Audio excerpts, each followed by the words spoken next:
Episode 31, boy. Vala versus Vala. I know, this is an exciting day. New bikes at the store are always fun. Yeah, I've been keeping a bit of a lid on this one in my brain since I saw it a while back, but I wasn't allowed to say anything. Totally, yeah. You guys saw that a while ago. Pretty exciting to actually be able to chat about it with the public. Yeah, very exciting. We finally got one in shop, so we kind of thought we'd do a Vala Carbon versus Vala Aluminum to see, well, let you know what we think of them. Yeah, I would like to actually ride both even more and check it out. I haven't had a chance to ride the alloy one, obviously, but yeah, I got lots of miles on the carbon one, so I got some insights on that. But yep. It'd be really cool to, well, it's cool to kind of do a breakdown on the aluminum one now that it's here. Yeah. Should we roll in the carbon guy to? Let's bring the known quantity in the form of the carbon one. Do a little breakdown and do a quick run through, reminder, refresher. Sounds good. Carbon Vala. So, tell us what your thoughts are so far. Well, I rode one for it was close to 8 months. Very much a category killer in a sense that it's full power, but it's not, because the one I had was really badass.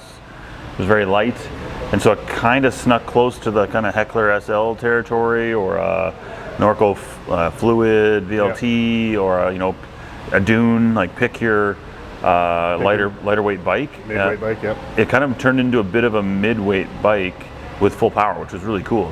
So it didn't really, it rode very differently too. So I was very happy with that bike, and we have a comparison coming out between that and a bunch of other full power bikes. Yep. And it kind of was weird how that bike landed. I love the bike.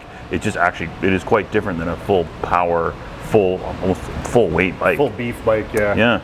Yeah, like I kind of noodled around on yours, and even just a quick noodle, it was like, oh wow, like the weight savings were noticeable, and definitely kind of had me questioning my Heckler SL life a little bit. Yeah, and the Heckler SLs, obviously you can get super light, and they really drink their battery slow, so like that bike is very good. Yep. But it is interesting how that Vala has kind of more than half split the difference, so it's like in the lightweight versions. Correct. And so it's very interesting. So if you're buying the bougie Vala, it's kind of like its own thing. You get into like the Vala S kit, this is kind of getting closer to your standard full power bike, but still doesn't have, it's a 600 battery, and that's kind of how they're getting to that how they're weight. getting some weight savings. Yeah. But obviously you can add the extender on if you're doing bigger rides. I got nothing but love for this bike. We've talked about it before. I was a little petrified when they came out with a bike that had no BPP, and it rides like a Santa Cruz. The finish works like Santa Cruz. It's cool. Yeah, no, I think all those points are really relevant. It seems like the 600 battery, which was a concern for you and I. Totally. A lot of the stuff I'm reading and feedback I'm getting is riders of reasonable size are still getting like 1,800 meter days out of that bike. Yep. Out of a given bike with that battery. So I think that's less of a deal breaker than maybe I thought at first. But as always, you can expand the power with the range extender. Totally, and it's like, I guess, looking back at it, it's one of those ones where when you're doing big rides, you go do big loops, like say you want to go do a lap of Joule and 2 laps of Joule or whatever you want to do. Yeah. I guess you can always add that extender, but the majority of your life you're going out and you've got an hour and a half, you're going to go blast a lap off. Yep. And you're not going to kill the battery no matter what mode you're in. No matter what you do, yeah. Yeah, so yeah. They definitely, I think it's a very interesting segment that put themselves in by doing it that way.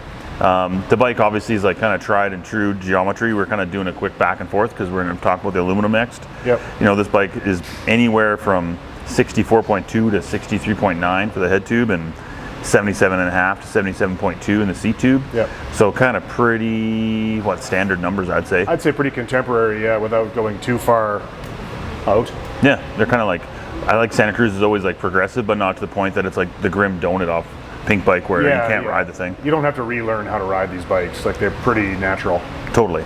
And this bike has an S kit, kind of comes in around at that like 49 poundish, which is pretty lightweight full power bike. Like sub 50, I think, for anything full power is getting pretty light these days. Totally. That bike I was riding was like, I would bet it was like 46 and change, like low 46s with all the stuff I had on it. So it's getting right down into Heckler SL territory. Yeah, like my Heckler SL with a little bit heavier tires.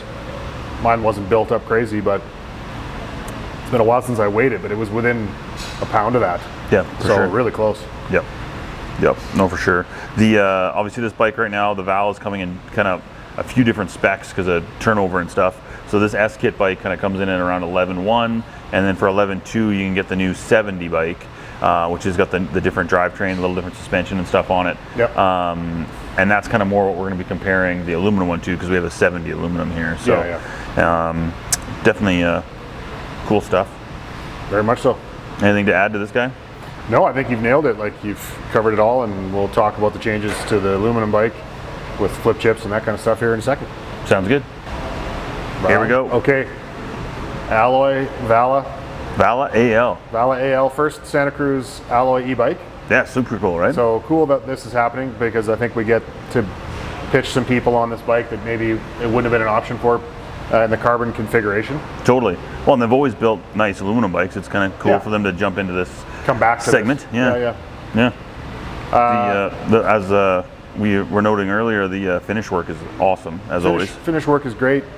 They've simplified the bike in the name of making this thing kind of arrive at a certain price point for the end user. Yeah. So, as we were chatting about in our planning, kind of geometry-wise, we're right in the middle. Totally.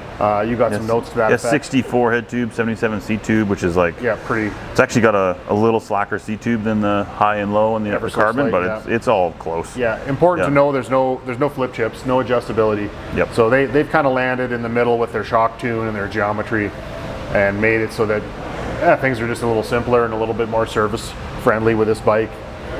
Same warranty as the carbon bike, same bearing lifespan, just a little bit less movable stuff. If you are a dirty boy and don't want to take apart your pivots and stuff, this bike's likely going to be a little bit easier on you that way. Yep. But I think it's important that people realize that the adjustability factor is awesome, but a lot of riders end up in the middle anyway on most bikes anyways. Yeah. So I think they were kind of wise, I guess, to make that decision and just kind of keep it simple. Well, and it's like very rideable geometry if you're going to pedal it all day, or if you're going to go and just rip down downhills, and you're up a fire road down downhills, it's going to be great. 100%. It was cool that they were able to bring a bike in at a price point.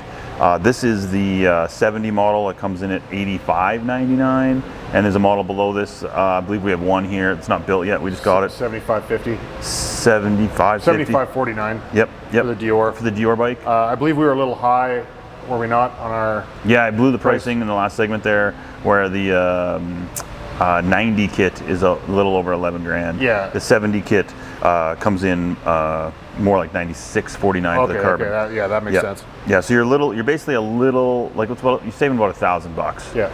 By going down to the aluminum bike. Yeah. I think the big one with this, it is heavier than the carbon bikes.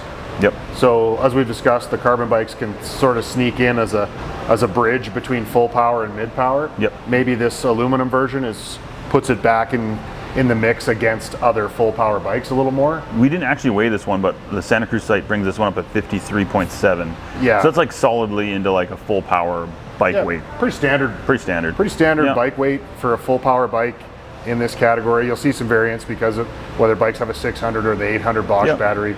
But generally speaking, this thing's right in the game. Yeah, it's if you're looking at an aluminum rail or aluminum sight, depending on battery size, it's within a pound or two. So 100%. Yep. So yeah, at first blush, I was like, oh, and then I was like, wait a minute, I had to reset my clock a little, because it is right in there with other aluminum competition. Yep. I think they did a really good job of the spec on this bike. I like that it comes with DB8s. It's got the Zeb on the front. It has a lifetime warranty wheels on it. Yep. By getting the reserve wheels. All new transmission, mechanical transmission, piggyback rear shock. You can definitely this is a good to go bike. This is a good to go bike. If you like Santa Cruz grips and WTB seats, you're not changing anything. Yeah, this is, as we've talked about many times, this is kind of one of those put your touch points on, fire on your favorite pedals, and you are literally crushing it. I'll get roasted alive on the internet for this, but DB8 brakes, once they're broken in properly, I'm actually quite enjoying. Yeah, they work good. They're a very powerful brake for the money. They're super strong. Yep. So I actually don't mind this spec at all, and I would happily start out on this bike if I had to, no problem. Yeah, I haven't seen much for reviews on these guys yet. The obviously the Vala Carbon's kind of got a little bit, like you were saying, a cult following going, because it seems like it. Yeah. It's sort of quietly slaying it out. I think more than we realized. I did a little sleuthing, and there's a lot of people that are really digging it, and I think they're digging it because the way the bike rides. Totally. And this will ride maybe a little different because of the weight, but it shouldn't be that different.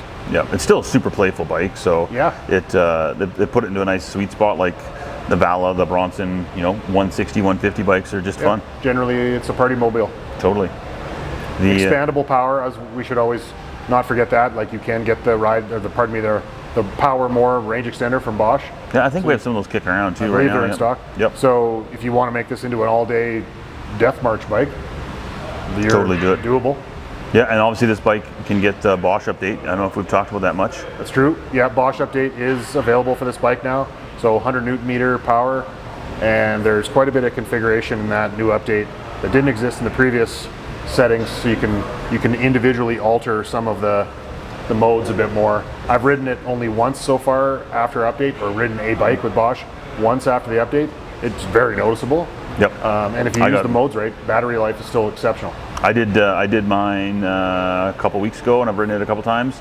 And because I like using the red category, it definitely eats battery a little quicker if you're riding it like a jackass. Turbo, yeah. But you can totally adjust all your settings to make it so it'll go just as far. Yeah. It's just a matter of if you want to go full pin, full time, it will chew battery a bit more because it's just more power.